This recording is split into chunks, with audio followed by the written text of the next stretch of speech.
পর্যন্ত কল্পনা করতে পারছি না, চিন্তা করতে পারছি না যে আগস্ট বিপ্লবের পরবর্তী বাংলাদেশেও এই ধরনের কোরআনের বিরুদ্ধে কটাক্ষকারী কোনো প্রস্তাব রাষ্ট্রীয় পর্যায়ে উত্থাপিত হতে পারে। ডক্টর ইউনূস সাহেবের ভেরিফাইড ফেসবুক পেজ থেকে প্রতিশ্রুতি ব্যক্ত করা হয়েছে এই নারী কমিশনের প্রস্তাবনাকে, তাদের সুপারিশকে যথা দ্রুত সম্ভব তারা বাস্তবায়ন করার প্রতিজ্ঞা করেছেন।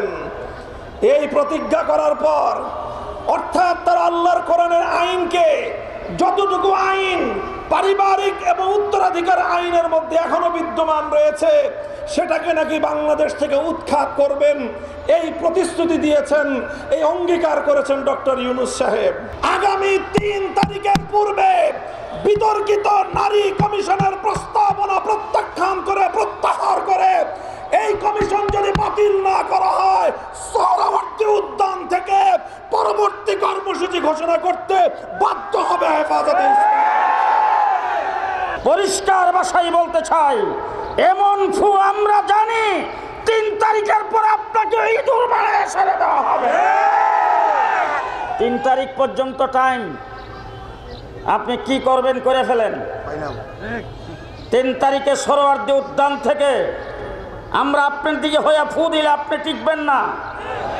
সুতরাং বাংলাদেশে কোরআনের বিরোধিতা করে তসলিমা নাসরিন টিকতে পারে নাই, আজকের কমিশনও টিকতে পারবে না।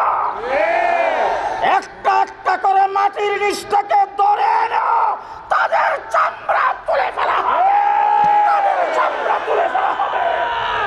শেষ কথা আপনাদের কাছে জানতে চাই, তসলিমা নাসরিন বিরোধী আন্দোলনে মানিক বিএনপির লং মারছে, পরের দিন পত্রিকা আসছিল 250 বাস রিজার্ভ করে নারায়ণগঞ্জ থেকে মানুষ যোগদান করেছে।